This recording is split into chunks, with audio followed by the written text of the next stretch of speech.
अस्सलाम वालेकुम। आपको आज के प्रोग्राम में खुशामदीद। नून लीग और इत्तेहादी जमातों के मुश्तरका उम्मीदवार सरदार अयाज सादिक 30वें स्पीकर कौमी असम्बली मुंतखब हो गए। नए स्पीकर के इंतखाब के लिए मजमूई तौर पर 291 वोट डाले गए। नून लीग और इत्तेहादी जमातों के मुश्तरका उम्मीदवार ने 199 वोट हासिल किए, जबकि उनके मद्दे मुकाबल सुन्नी इत्तेहाद कौंसिल के उम्मीदवार आमिर डोगर 91 वोट हासिल कर सके। पाकिस्तान पीपल्स पार्टी के गुलाम मुस्तफा भी अक्सरियत से डिप्टी स्पीकर कौमी असम्बली मुंतखब हो गए। स्पीकर के लिए इंतखाबी अमल शुरू हुआ तो शदीद हंगामा आराई हुई। एक दूसरे के खिलाफ नारेबाजी की गई और अरकान ऐवान में जूते लहराते रहे। सुन्नी इत्तेहाद कौंसिल और आजाद मेंबरान ने एहतजाज करते हुए स्पीकर डाइस का घेराव किया। गैलरी में बैठे मेहमान सुन्नी इत्तेहाद कौंसिल के अरकान से उलझे, जिस पर ऐवान का माहौल खासा खराब हो गया। स्पीकर ने गैलरी से तमाम अफराद को बाहर निकलवा दिया। इससे पहले गुज़िश्ता रोज भी अरकान कौमी असम्बली की हलफ बर्दारी से पहले कौमी असम्बली के इजलास में काफी शोर शराबा और हंगामा हुआ था। पाकिस्तान की पार्लिमानी तारीख के लिए ये कोई नई बात नहीं है कि ऑपोजिशन ऐसे जारहाना अंदाज में नजर आई। साल 2018 में भी जब बानी पीटीआई वज़ीर आज़म मुंतखब हुए थे तो नून लीग के अरकान ने डाइस के सामने जमा होकर नारेबाजी की थी और उस नारेबाजी में ऐवान से बतौर कायदे ऐवान उन्होंने अपने पहले खिताब में भी जो है वो जारहाना अंदाज अपनाया था। इसके बाद फिर बानी पीटीआई जो है वो कौमी असम्बली के इजलासों में बहुत कम नजर आए। माजी में कई मौकों पर ऐवान में शदीद हंगामा आराई होती नजर आई है। स्पीकर पर जानिबदारी के इल्जामात लगते रहे हैं और पार्लियामान अपनी अहमियत खोता रहा है। पाकिस्तान तहरीक इंसाफ अब भी जारहाना रवैया अपनाए हुए है और क्या ऐवान की कारकर्दगी बेहतर अंदाज में हो सकेगी? क्या ये जो पार्लियामेंट ने स्टार्ट लिया है ये मुख्तलिफ स्टार्ट होगा या फिर इस मर्तबा भी ऐवान में यही नारे गूंजते रहेंगे और इसी तरह से ऐवान तकसीम का शिकार है और जो काम इसके करने के हैं वो नहीं कर सकेगा? इस पर आज के प्रोग्राम में जो है वो बात होगी। मेरे साथ प्रोग्राम में सबसे पहले ज्वाइन करें पाकिस्तान तहरीक इंसाफ के सेनेटर सीनियर रहनुमा जनाब वलीद इकबाल साहब मेरे साथ मौजूद हैं। वलीद इकबाल साहब, बहुत शुक्रिया आपके वक्त का। ये फरमाइएगा, ये जो हम पार्लियामान का माहौल देख रहे हैं, क्या ये मामूल की बात है पार्लियामान के लिए पाकिस्तान में, या फिर इस मरतबा कुछ गैर मामूली मामला देख रहे हैं आप? जी, मैं समझता हूँ उस बात के दो पहलू हैं मेरे जवाब के। पहला पहलू तो यही है कि जो मामूल की बात होना, ऐवानों के अंदर जो है शोर शराबा और कुछ कभी कभी कोई हाथापाई, किताबें फेंकना, बोतलें फेंकना, जूते फेंकना, ये तो चलता आ रहा है। और हम तो अभी पीटीआई जिसको कहेंगे या मजबूरन वो एसआईसी में हमें अपने आप को ढालना पड़ा। इस जो है इंतहाई जो अफसोसनाक हमारे खिलाफ कार्रवाई हुई पिछले चंद हफ्तों में, उसके नतीजे में, जिसका जवाब जो है वो 8 फरवरी को बहरहाल वोटर्स ने दे दिया। हम फिर भी new kid on the block तस्वर होंगे, क्योंकि हम तो अभी आए हैं पिछले 10-12 साल में ऐवानों में, लेकिन ये पिछले को 40-50 साल से तो यही चला रहे हैं ना, ये जो दो बड़ी पार्टी जो अब जिनको इमरान खान ने मनी लॉन्डरर्स का सिंडिकेट कहा है, जो पे मुसल्लत किया जा रहा है। तो ये तो कोई कम से कम मैंने जो अपनी याद में मैं समझता हूँ, अगर मैं मामूल की बात करूँ तो ये तो शुरू हुआ था जब 90 की दहाई में, खास तौर पर जब गुलाम इसाक सदर थे और इन्होंने गो बाबा गो वाली बात शुरू की थी पीपीपी ने, और फिर जब पांसा पलटा और फारूक लगारी सदर बने तो फिर चोर लगारी चोर के नारे भी सबको याद हैं जब पीएमएल-एन ऑपोजिशन में थी। तो ये रवायात और ये एटीट्यूड और ये बिहेवियर जो है, इसकी बुनियाद तो ये रख चुके हुए हैं, हमने तो इन्हीं से सीखा है। तो ये उस लिहाज से तो एक मामूल की बात है, उस लिहाज से, क्योंकि अगर आप तारीख में जाए ऐवानों की तो ये मैंने तो कहा है ना, हम तो ऐवानों में 2013 के बाद ही आए हैं मोरलेस, एक आधी सीट उससे पहले होती थी। तो उसके बाद ये जो आज वाला ऐवान है और जो गुज़िश्ता रोज से शुरू हुआ है काम, मैं आपको इसके बारे में, ये मेरे जवाब का दूसरा हिस्सा है, मैं उसके बारे में आपको ये, और मैं आपको ये मेरी जाती राय भी है और ये मेरी पार्टी की पोजीशन भी है, मौक़िफ़ भी है हमारा, कि इसमें जितना ज्यादा और जितना ऊंचा शोर मचाया जाए वो भी कम होगा। क्योंकि जिस खुली वारदात से, जिस रातों रात डाके के जरिए ये ऐवान आया, और मैं अर्ज कर दूं अंग्रेजी का लफ्ज है ब्रेजन, जितनी दीदा दलेरी या ब्रेजननेस से ये कार्रवाई जो हुई है रातों रात, इसका तो दुनिया भर ने नोटिस लिया है, बैरूनी हुकूमतों ने, बैरूनी इदारों ने, बैरूनी खबर रसां एजेंसियों ने, बैरूनी जरायद और बैरूनी जरायद और अखबार हम लिया ही लिया है। वो तो पिछले 20 साल से शोर मचा। अच्छा, घर में जो रुसवाई है हमारी इलेक्शन कमीशन की खास तौर पे, और वो मुसलसल जारी है, अभी तक कोई डेडलाइन नहीं वो मीट कर सके, जो कि इलेक्शंस एक्ट 2017 में है। जी, अभी तक वो आइन का तकाजा पूरा नहीं कर सके। आईनी जिम्मेदारियां जो, लेकिन इख्तियारात जो दिए गए हैं, जी, इसलिए शोर मचाया जाए और इसके लेकिन वलीद इकबाल साहब, क्या इसका मतलब ये लेना चाहिए कि तहरीक इंसाफ का रवैया इसी तरह से जारहाना रहेगा और तहरीक इंसाफ इस ऐवान को नहीं चलने देगी?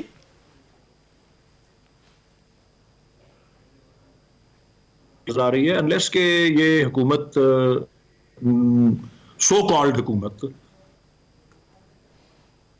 जिनमें है कि वो किस तरह से उनको जितवाया गया, अनलेस कि वो खुद मान जाएं, जो कि वो शायद कभी भी नहीं मानेंगे। शायद उसमें पीपीपी, क्योंकि वो इतना ज्यादा बेनिफिशियरी नहीं है इसका, ज्यादा बड़े बेनिफिशियरी पीएमएलएन और एनपीएम हमारे नजदीक। बहरहाल अगर वो मान जाएं कि वो 30% के करीब सीट्स जो हैं तमाम असेंबलियों की बशमूल कौमी असेंबली की, उनका ऑडिट करा दे 30% सीटों का, जो 2 हफ्ते में हो सकता है, तो फिर एक और बात है, और उसमें दूध का दूध और पानी का पानी हो जाएगा। लेकिन ना 2013 की तरफ में अगर पीछे जाता हूं तो हमने 4 नशिस्तों का कहा था कि इस पे सिर्फ एक ऑडिट करा दे। वो लाहौर की 2 नशिस्तें थी, जो जिसपे हामिद खान साहब को शिकस्त हुई थी साद रफीक साहब से, जिसमें इमरान खान साहब को शिकस्त ये हुई थी अयाज सादिक साहब से, और फिर सियालकोट की सीट थी जिसपे जो उस्मान डार थे उनको शिकस्त हुई थी ख्वाजा आसिफ से, और चौथी सीट थी लोधरा की जिसपे जहांगीर तरीन साहब को शिकस्त हुई थी। अगर उस पे वो करा देते तो हमारा धरना ना होता। हमने तो कहा था करा दें, धरने की जरूरत ना होती, उन्होंने नहीं कराया। और बाय द वे बाद में 2, 2.5, 3 साल के बाद ट्रिब्यूनल्स में वो 4 सीटों के ऊपर फैसला जो है वो हमारे हक में आया। बहरहाल अभी भी वो करा दे, हम लिस्ट देंगे और साथ हम ख्याल जमातें भी लिस्ट लेकिन वो करवा दें, तो लेकिन अदरवाइज जो है। लेकिन देखिए, एक फैसला तो वलीद इकबाल साहब पाकिस्तान तहरीक इंसाफ ने किया जो खुशाइंद है कि वो ऐवान में आ चुकी है। आपके ख्याल में जो कानून साजी है, दीगर मामलात जो ऐवान का काम होता है करने वाला, उसमें पाकिस्तान तहरीक इंसाफ की भी क्या स्ट्रैटेजी होगी? क्या पाकिस्तान तहरीक इंसाफ इन मामलात का हिस्सा बनेगी ऐवान के अंदर? हमारा ऐवान के अंदर होना जो है उसका सबसे बड़ा मकसद मैं आपको अर्ज कर देता हूं, और वही हमारा मकसद ऐवान से बाहर भी होता है, जिसमें आप शामिल कर लें हर उस पुरअमन और गैर मुसल्ला इज्तिमा को जिसका वादा हमारा आइन करता है, जिसकी गारंटी देता है आर्टिकल 16 के तहत।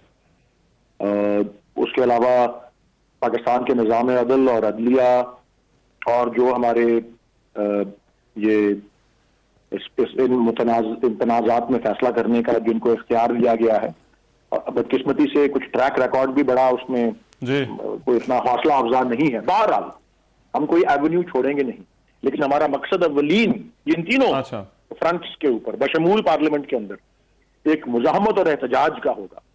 क्योंकि देखें इस ऐवान की और इन ऐवानों की कोई अखलाकी जवाज नहीं है उनका इस तरह से तश्कील होना जिस तरह से वो तश्कील हुआ।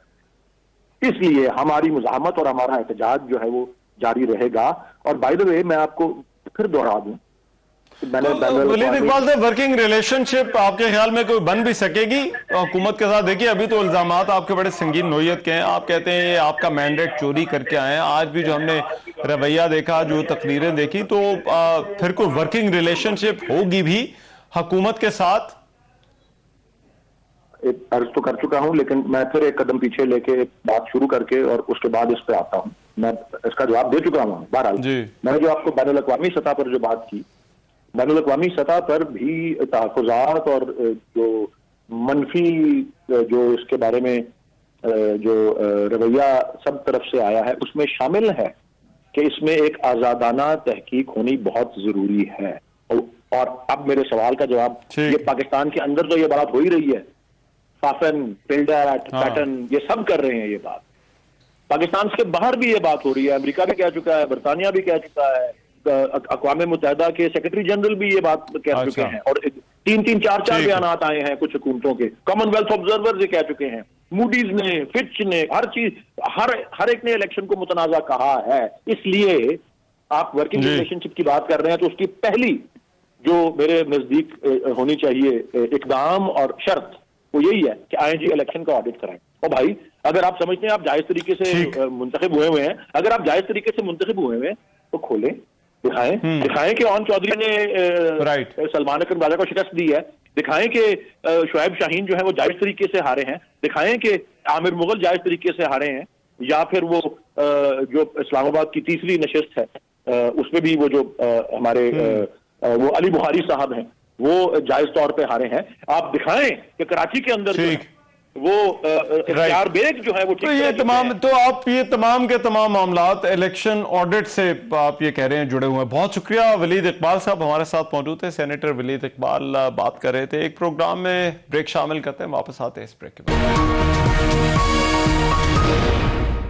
Welcome back after the break. आज जो असेंबली में हंगामा आराई हुई और ऐवान का इस वक्त जो माहौल है, क्या इसमें मामलात चलते हुए नजर आ रहे हैं या नहीं, और इस पर बात करने के लिए पाकिस्तान पीपल्स पार्टी के रहनुमा सीनियर सियासतदान जनाब कमर ज़मान कायरा साहब मेरे साथ इस वक्त मौजूद है। कायरा साहब बहुत शुक्रिया आपका। कायरा साहब ये जो माहौल हम देख रहे हैं असेंबली के अंदर, जो हमें एक एनवायरमेंट एटमॉस्फेयर नजर आ रहा है, क्या आपको लगता है कि इस दरमियान ये जो नया ऐवान है, पाकिस्तान की नई असेंबली बनी है, ये अपना काम भी कर सकेगी? आप याद कीजिए 2002 में हम अपोजिशन में थे और जनरल मुशर्रफ की गवर्नमेंट थी, और उस वक्त भी हमारे बहुत बड़ी ज्यादती करके हमारे 21-22 बंदे तोड़ के सामने बिठा के पैट्रियट बना के हुकूमत बना ली गई, और हम बड़ा भरपूर एहतजाज करते रहे। अगर आपने वो देखा होगा तो आप समझेंगे कि वो इससे ज्यादा मुअस्सर एहतजाज था, लेकिन वो भी हुकूमत चलती रही, असेंबली ने मुद्दत पूरी की। एहतजाज करना उनका हक है, एहतजाज बिल्कुल करें, लेकिन मुझे अभी तक तो जो सूरत हाल है उसमें समझदारी का मुजाहरा भी किया गया। आज स्पीकर का इलेक्शन था तो आमिर डोगल साहब ने बड़ी अपने हवाले से तकरीर की, अपने नुक्ता नजर को उन्होंने बड़ा प्रेस किया। अच्छा, लेकिन जनरल ये अच्छा जज्बा था, इलेक्शन लड़े, उन्होंने कहा जी हम ऐवान में रहना चाहते हैं, मुतालबे भी किए। और उन्होंने जब स्पीकर साहब उनको मिलने गए उस वक्त भी बड़े अच्छे तरीके से तपाक से सारे लोग मिले। तो अल्लाह करे आवाज का ये माहौल जो है ये बाद में जरा सॉफ्ट हो जाए और जो जायज बातें वो मानी जाए। लेकिन जिस बात से डर लगता है वो ये है कि खान साहब का हमेशा से मिजाज लड़ाई का है। उनको लड़ाई में हमेशा फायदा हुआ है, वो ये समझते हैं कि उनको फायदा हुआ है। आप याद कीजिए उनकी सियासत का मिजाज ये है कि वो धरना देने आए थे 2014 में, तो उन्होंने सिविल नाफरमानी का ऐलान कर दिया, यानी यूटिलिटी बिल्स बंद कर दो, टैक्स जमा ना कराओ, पैसे बैंकों के जरिए ना भेजो, इस तरह के और कई सारे मुतालबे। उस वक्त भी लोगों ने कहा कि जनाब ये क्या कर रहे हैं, इस तरह नहीं किया जाता। लेकिन खान साहब को बिल्कुल कोई परवाह नहीं थी, और आप लोगों ने भी उसके ऊपर कोई बहुत ज्यादा नोटिस, चले ठीक है हो गया वक्त। फिर शौकत तरीन साहब ने जो लिखने का जिक्र फरमाया जी, वो भी आपके सामने है। फिर खान साहब का तो मिजाज है ही ये कि सियासी जमातों को, हालांकि देखिए ना खान साहब का ख्याल अपनी जगह, उनका मिजाज अपनी जगह, उनके साथ उनके नाज नखरे भी अपनी जगह। उनके मुतालबा है, फर्ज करो कि हमारी 160 सीटें थी जी, तो फिर भी अगर उनका मुतालबा मान भी लिया जाए तो भी 150 सीट तो दूसरों की भी है ना। तो वो जमातें भी आखिर अवाम की नुमाइंदा है, उन्हें भी पाकिस्तान ने वोट दिए हैं। खान साहब वो मानने को तैयार ही नहीं, वो कहते मैं किसी से हाथ ही नहीं मिलाऊंगा। वो फौज से भी लड़ने को तैयार है, वो इलेक्शन कमीशन को भी गालियां देते हैं, वो अदालतों के साथ भी लड़ते हैं। तो ये मिजाज, और फिर पाकिस्तान की सालमियत पे हमला करते हुए बावजूद सारे को समझाने के वो IMF को खत भी लिखते हैं, जिसके नतीजे में खुदा न खास्ता ये भी कैफियत हो सकती थी कि IMF अगर उनकी बात को वजन देता। खान साहब ने तो फायर कर दिया, अगर वो उनकी बात को वजन देते और पाकिस्तान की ये ट्रांच रुक जाती तो आप जानते हैं इसके क्या मानी निकल सकते हैं। खान साहब तो जानते हैं कि ये 6-7 बिलियन अगर पैसे नहीं मिलते डॉलर, तो जो बाकी इस साल के अंदर 24-25 बिलियन डॉलर हमने टोटली लेना है दुनिया से, यानी बाकी कोई 17-18 बिलियन डॉलर हमने मार्केट से उठाना है, वो ये मिलेगा तो सर्टिफिकेट की बुनियाद पर वो मिलेगा। और अगर ये नहीं मिलता और वो पैसे भी नहीं मिलते तो पाकिस्तान नेचुरली डिफॉल्ट करता है। अच्छा। तो डिफॉल्ट के नतीजे में पाकिस्तान के क्या हालात होंगे?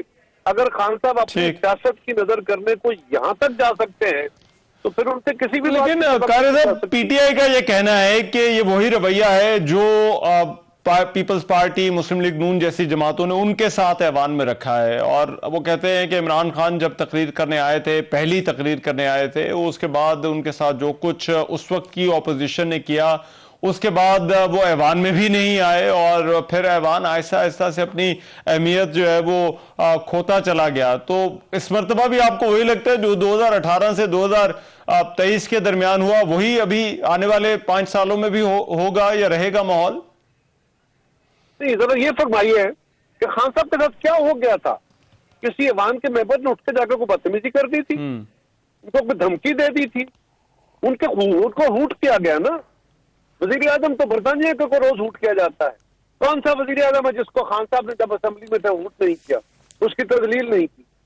तो अपने खिलाफ कुछ चंद बातें हो गई, एक तकरीर के दौरान अगर कुछ लोगों ने बातें कर दी तो इतना ज्यादा नखरा हो गया कि मैं अब ऐवान में नहीं आऊंगा, मैं इस मुल्क के निजाम को नहीं चलने दूंगा। हाँ भाई, सर वो तो बात आपकी ठीक है, लेकिन अब आप लोग जब ऑपोजिशन में थे तो आप ये कहते थे कि हुकूमत को पहल करनी चाहिए, ये जो पोलराइजेशन है इसको कम करने के लिए। उस वक्त तहरीक इंसाफ की हुकूमत थी। तो अब जो हुकूमत है, अब क्या आपका मशवरा क्या होगा? क्या इस हुकूमत को पहल करनी चाहिए कि वो तहरीक इंसाफ को, ये जो आजाद मेंबरान अब सुन्नी इत्तेहाद कौंसिल में शामिल हो चुके हैं, अब इनको रीच आउट करे और इस मामले में माहौल को बेहतर करने के लिए, पोलराइजेशन को कम करने में पहल करे? बिल्कुल कोई दूसरी राय नहीं है कि आपस में मसालहती अमल बढ़ना चाहिए, रिकंसिलिएशन होनी चाहिए, इस हिद्दत को कम होना चाहिए और जायज बातों के ऊपर बैठ के बात होनी चाहिए। इस पर कोई दूसरी राय नहीं। लेकिन मैंने अर्ज किया कि अगर एक तरफ से मुकम्मल हट धर्मी का मुजाहरा हो, जरा गौर कीजिए, खान साहब जब मुतालबे कर रहे थे, लड़ाई लड़ने की कोशिश कर रहे थे, उस वक्त भी हमने ये रास्ता पैदा कर दिया था कि जून की 30 तारीख को असेंबली डिसॉल्व कर दी जाए, पिछले जून 22 को, और अक्टूबर में इलेक्शन हो जाए। ठीक है। खान साहब की टीम के साथ बैठ के तय हो गया था और उन्होंने अचानक कह दिया कि नो। अब खुद अपने लिए ये 3 या 4 या 3 मई की बात है या 2 मई की बात है या 6 मई की बात है सर, और 9 मई हो गया। वो उसके बाद की एक तारीख सारी कौम के सामने है। फिर जब ये जो मौका था जब हम गवर्नमेंट में थे, उस वक्त भी हमने कोशिश की जी, अब भी हमने कोशिश की है। अभी भी हमने, जब हमारी CSC हुई तो हमने ये अपने तहफ़्फ़ुज़ात का इज़हार किया, तो उसमें सब हमारी जमात की तरफ से ये कहा गया कि सब जमातों से डायलॉग होना चाहिए और एक नेशनल रिकंसिलिएशन की तरफ सफर होना चाहिए, कोशिश करनी चाहिए। उसको सबसे पहले ब्लॉक किया है इमरान खान साहब ने कि इन 3 जमातों से तो डायलॉग ही नहीं होगा। अब अगर कोई बंदा किसी दूसरे के मैंडेट को तस्लीम करने को तैयार नहीं, यानी फर्ज करें खान साहब कहते हैं मेरी 160 सीटें थी और बाकी चोरी हो गई है। वैसे तो उन्होंने FIR 12-14 सीटों की कराई है, लेकिन फर्ज करें, बहस के लिए मान लेते हैं, ठीक, तो कोई 100-125 सीट तो वो भी है ना जो बाकी जमातों की है, और उन जमातों को भी लोगों ने वोट दिए हैं, और जहां से ये जीते हैं वहां पे भी बाकी जमातों के वोट हैं। तो वो किसी दूसरे को मारने को तैयार ना हो और वो कहे मैं किसी के साथ हाथ भी नहीं मिलाऊंगा, बैठूंगा ही नहीं, देखूंगा ही नहीं, तो इस सूरत में क्या करेगा वज़ीर आज़म और क्या करेंगी सियासी जमात? बहुत शुक्रिया। कायरा साहब हमारे साथ मौजूद थे। एक ब्रेक के बाद वापस आते हैं। Welcome back after the break. Pakistan Tehreek Insaf के रहनुमा अली अमीन गंडापुर भारी अक्सरियत से खैबर पख्तूनख्वा के 22वें वजीर इंतखाब हो गए। उन्होंने 90 वोट हासिल किए, जबकि उनके मद्दे मुकाबिल उम्मीदवार इबादुल्लाह ने 16 वोट हासिल किए। वजीर आला मुंतखब होने के बाद उन्होंने असम्बली में जो पहली तकरीर की, उस दौरान अली अमीन गंडापुर ने जारहाना अंदाज में मुतालबा किया कि जो जुल्म हुआ उसका अजाला करें। चीफ जस्टिस से मुतालबा किया कि 9 मई पर जुडिशियल कमीशन बनाए। हम इंतकाम नहीं लेना चाहते, मुल्क और इदारे हमारे हैं। उनका यह भी कहना था कि दर्ज करने वाले इस्लाह करें या फिर सजा के लिए तैयार हैं। के ऊपर जो गैर कानूनी FIR विक्टिमाइजेशन इंतकामी कार्रवाई के लिए काटी गई है, 1 हफ्ते के अंदर जिसका सबूत नहीं है आपके पास, जिस FIR का, वो FIR खत्म होनी चाहिए। क्या जिस सरकार के खिलाफ है, अगर 1 हफ्ते के अंदर ये FIR खत्म ना की गई तो जिसने गलत FIR की है, मैं इस्लाह का मौका जरूर दे रहा हूं। अगर इस्लाह के लिए तैयार नहीं है तो सजा के लिए तैयार हो जाए। फिर आज लाहौर की इंसदाद दहशतगर्दी की अदालत ने दूसरी तरफ जलाओ घेराव केस के 7 मुकदमात की समाअत के दौरान स्पेशल प्रोसिक्यूटर जो हैं उन्होंने बानी PTI इमरान खान को 9 मई वाकयात का मरकजी मुलजिम करार दे दिया। खैबर पख्तूनख्वा ने PTI को मुसलसल तीसरा मौका दिया है। 9 मुंतखब वज़ीर आला जो है वो उन्होंने आज काफ़ी जारहाना रवैया भी अपनी तकरीर के दौरान दिखाया। KP की जो पुलिस है वो वज़ीर आला के मातहत है। वफाक, सिंध और बलूचिस्तान में पाकिस्तान तहरीक इंसाफ की हुकूमत नहीं है। ऐसी सूरत हाल में तहरीक जो खैबर पख्तूनख्वा के मामलात हैं वो बाकी सूबों के साथ किस तरह से चलेंगे और वफाक के साथ किस तरह से चलेंगे, और तहरीक इंसाफ की अब पॉलिसी खैबर पख्तूनख्वा में क्या होने जा रही है, जारहाना होगी या मफाहमाना होगी, इस पर से प्रोग्राम वो बात होगी। जमशेद बागवान हमारे पेशावर के ब्यूरो चीफ मेरे साथ इस वक्त मौजूद है। जमशेद, बहुत शुक्रिया। जमशेद, क्या माहौल देख रहे हैं? खैबर पख्तूनख्वा के नए वजीर आला ने आज पालफ जो है वो आज उनका इंतखाब हो गया, तो मिक्स सिग्नल्स आ रहे हैं, लेकिन जो उन्होंने तकरीर की, क्या नतीजा आप अखज करेंगे? क्या इस हुकूमत का रवैया जारहाना होने जा रहा है या मुफाहिमाना होने जा रहा है? शुक्रिया रहमान। जिस तरह वज़ीर आला की तकरीर थी और जिस तरह असम्बली में हम देख रहे हैं, इससे पहले स्पीकर का इंतखाब हुआ और उससे पहले जिस दिन हलबर्दारी थी, तो न सिर्फ वज़ीर आला का मूड जारहाना है बल्कि PTI के वर्करों का मूड भी इसी तरह जारहाना है। वो जबरदस्ती असम्बली के गेट से घुसे और उन्होंने बाकायदा किसी सिक्योरिटी के बगैर वो असम्बली के अंदर गए सैकड़ों की तादाद में, और उन्होंने हलबर्दारी की तकरीब जो है उनको बाकायदा लॉन में स्क्रीन लगाकर दिखाई गई, तब उनकी तसल्ली हुई।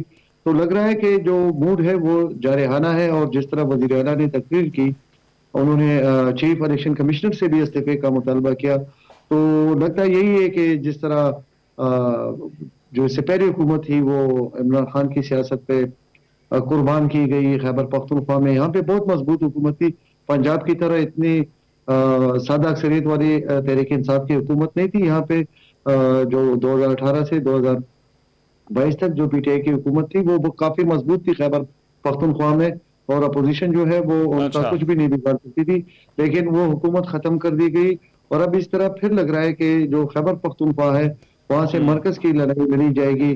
जो लाहौर पे कब्जे की जो ये बातें करते हैं, या लाहौर में पंजाब में तब्दीली लाने की, या मरकज में, तो शायद ये अभी इसी तरह जिस तरह पिछले 2013 से 18 में हमने देखा कि खैबर पख्तूनख्वा के जो वसाइल है वो PTI के लिए इस्तेमाल होते रहे, तो अब लगता है कि अब उसका ये दोबारा वो एक और किस्त जो है नई किस्त आएगी। और परवेज खटक पूरे होशियार थे, लेकिन जो अमीन गंडापुर है उनकी इमरान खान से वाबस्तगी का सबूत आपको मिल गया होगा कि उन्होंने किस तरह अपने लीडर की। लेकिन इसमें जमशेद एक चीज की एक मामला जो 9 मई के वाकयात का मामला है, उसमें रियासत का एक बयानिया है, और आज जो अली अमीन गंडापुर ने बात की, उन्होंने कहा कि 1 हफ्ते के अंदर इन FIRs को खत्म किया जाए, वरना जो है वो सजा के लिए जो है वो तैयार हो जाए।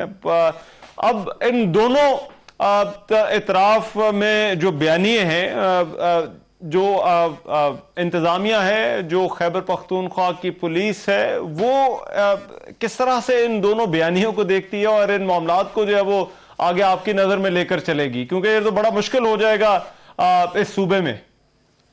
बिल्कुल दुरुस्त बात कर रहे हैं, लेकिन इससे पहले मौलाना फजल रहमान एक दावा कर चुके हैं कि जो 9 मई का बयानिया है वो शायद दफन हो चुका है, और इसका असर इस तरह लग रहा है कि जो डी खान में पुलिस अफसर तैनात थे वो सब के सब खैबर पख्तूनख्वा छोड़कर पंजाब चले गए हैं। वो अफसर जो वफाक अपनी तब्दीली करा सकते थे, उन्होंने अपनी तब्दीलियां कराना तो चले भी गए, खुसूसन जो DPO डेरा इस्माइल खान थे, जिन्होंने क़यादत में अमीन गंडापुर के घर पे चापे मारे गए, तो वो तो चले गए, और इस तरह के कुछ अफसर और भी है वो रफ्ते सफर बांध रहे सूबे से।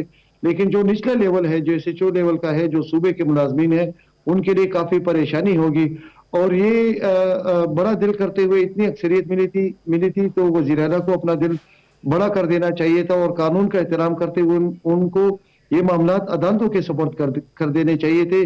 शायद अदालत से अगर वो बरी हो जाते और उनको इंसाफ मिलता तो उनकी पोजीशन भी मजबूत होती। लेकिन लग यही रहा है कि ब्यूरोक्रेसी से भी एक लड़ाई होगी खैबर इस नई हुकूमत की जो पख्तूनख्वा में आएगी।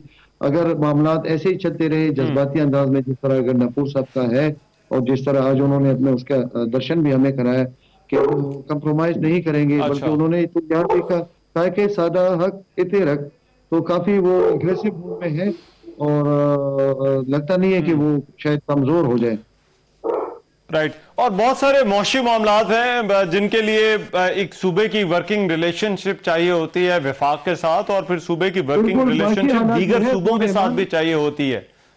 तो माशी हालात इस सूबे की बहुत खराब है रहमान। अगर आप देखें तो जो हेल्थ कार्ड जो निगरान हुकूमत ने उसकी अमल दरामद को या महदूद किया था या कभी को वक्तन फवक्तन उसमें तातुल आया था, तो उसकी बड़ी वजह भी जो है वो माली मामलात है। और पूरे 16 महीने से इस सूबे में बजट नहीं बन सका है, वो एडहाकिज्म पे सारा चलता रहा है। तनख्वाहें लेट होती गई हैं, हमने देखा है, कभी इस तरह माजी में नहीं हुआ। पेंशन का एक बहुत बड़ा बोझ है जो इस सूबे पे बढ़ता जा रहा है। साथ ही साथ जो कर्जे लिए गए हैं उनकी अदायगी है और उनपे सूद भी है। तो ये काफी बड़ी मुश्किल सूरत हाल है माशी के हवाले से। दूसरी जानिब जो दहशतगर्दी है वो भी सर उठा रही है। आपने देखा है कि काफी सारे वाकयात हुए थे इलेक्शन से पहले।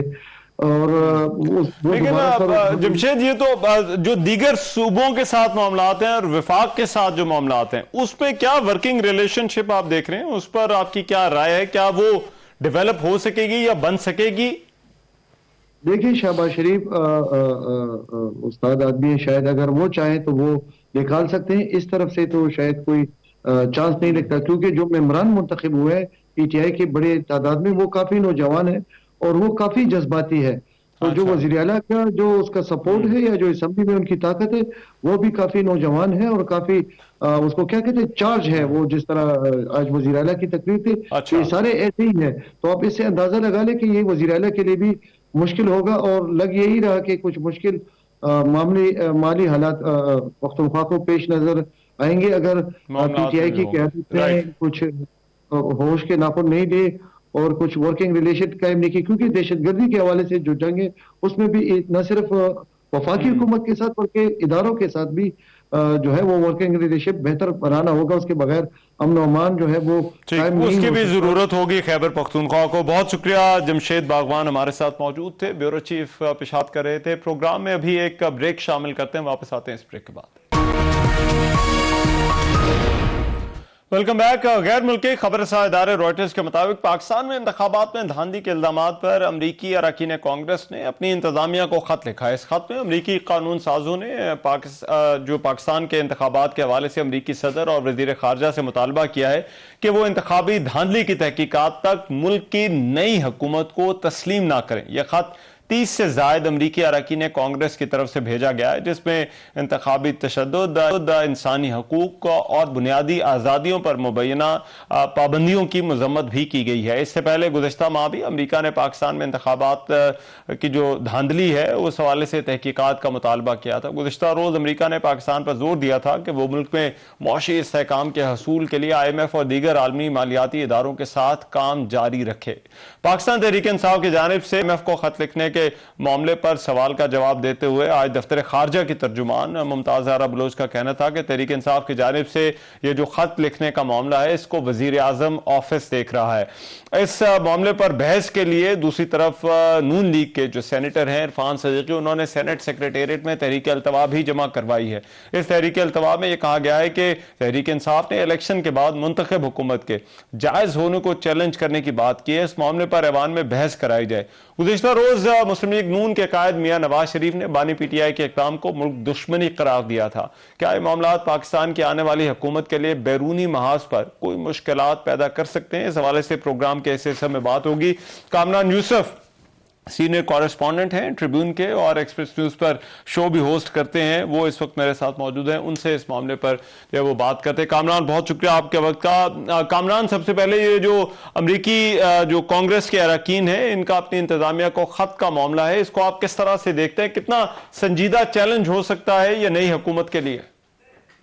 देखें, चैलेंज यकीनी तौर पर अगर आप देखें ऑप्टिक्स के एतबार से तो यकीनी तौर पर ये एक सीरियस मामला लगता है, क्योंकि कम से कम 33 अरकाने जो उनके कांग्रेस हैं उन्होंने ये ख़त लिखा है प्रेसिडेंट बाइडन को, और तमाम के तमाम जो हैं ये डेमोक्रेट्स हैं। जो इतलात भी आ रही हैं कि ये बड़े इन्फ्लुएंशियल जो कांग्रेसमैन हैं, और ख़ास करके अगर प्रेसिडेंट बाइडन को अपनी जो सेकंड टर्म विन करनी है तो उसके लिए ये जो तमाम अरकान कांग्रेस हैं इनकी सपोर्ट उनके लिए बहुत ज़रूरी है। तो इसमें जो बुनियादी तौर पर नुक्ता उठाया गया है, अगेन वही जो PTI कह रही है कि जो 8 फरवरी के आम इंतखाबात हुए हैं उसमें जो धांधली हुई है मुबैना तौर पर, उसकी जब तक तहकीकात नहीं हो जाती तो उस वक्त तक जो बाइडन इंतज़ामिया है वो पाकिस्तान में जो नई आने वाली हुकूमत है उसको तस्लीम ना करे। अब क्या जो बाइडन इंतज़ामिया है वो वाकई ऐसा करेगी?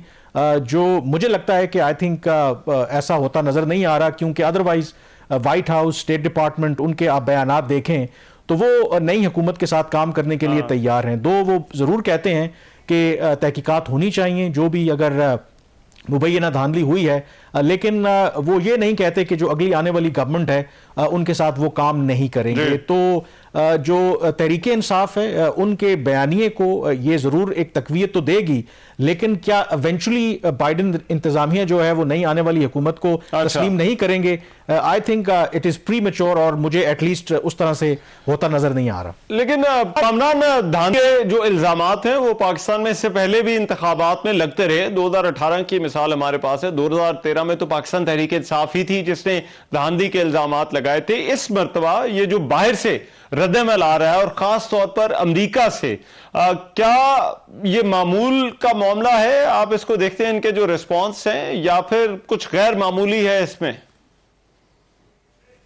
मेरे ख्याल में गैर मामूली नहीं है। अगर आप देखें 2013 और खास करके 2018 के आम इंतखाबात के बाद इस दफा तो बिकॉज ऑफ वेरियस रीजंस जो यूरोपियन यूनियन का full fledge observer mission Pakistan आया ही नहीं है, और जब इससे पहले 2018-2013 में भी वो आया था तो उनकी बड़ी स्ट्रॉन्ग ऑब्जर्वेशंस थी। ऐसा नहीं है कि इससे पहले जो खास करके मगरबी ममालिक हैं उनको खदशात नहीं रहे। इस दफ़ा अमेरिका की तरफ से और ख़ास करके जो उनके अरकान कांग्रेस हैं उनकी तरफ से जो खतूत लिखे जा रहे हैं वो थोड़ा सा आई थिंक जो उसका स्कोप है वो हमें ज़्यादा नज़र आता है, लेकिन जो ऑफिशियल लाइन है इस वक्त बाइडन इंतज़ामिया की वो बड़ी मोहतात है। और आई थिंक उसके अंदर जो एक फैक्टर है कि क्यों ज़्यादा रिस्पॉन्स आ रहा है उसमें आई थिंक क्रेडिट देना पड़ेगा कि जो तहरीक इंसाफ की जो सपोर्ट बेस है आउटसाइड, खास करके अमेरिका के अंदर, अमेरिका में आपको पता है कि इस साल के आखिर में इंतखाबात होने हैं और कई जो Pakistani American influential Pakistani American हैं वो फंडिंग भी करते हैं डेमोक्रेट्स को, तो कहीं ना कहीं जाहिर है कि उनका फिर असर रसूख होता है। तो इस एतबार से खास करके अमेरिका की तरफ से जो अरकान कांग्रेस हैं, जो सेनेटर्स हैं, उनकी तरफ से जो रिस्पॉन्स है वो थोड़ा गैर मामूली है। लेकिन अगर आप अमेरिकी गवर्नमेंट को देखें या बाकी हुकूमतों को देखें तो उनका रिस्पॉन्स वैसा ही है जो माजी में एक नबतुल्ला हमें रिस्पॉन्स नजर आता है कि यस तहकीकात होनी चाहिए, लेकिन at the end of the day I think जब ये नई गवर्नमेंट बन जाएगी तो मुझे तो यही लगता है कि वो मुबारकबाद भी देंगे और नई गवर्नमेंट के साथ काम करने के लिए वो तैयार भी होंगे। ठीक, राइट। अच्छा, जो आज वाला मामला है वो IMF के हवाले से एक अमूमी तासुर पाकिस्तान में ये पाया जाता है कि ये कानूनी से ज्यादा और मुआशी से ज्यादा ये सियासी मामला होता है, सियासी मामला होता है, और इसमें अमेरिका जैसे ममालिक का बड़ा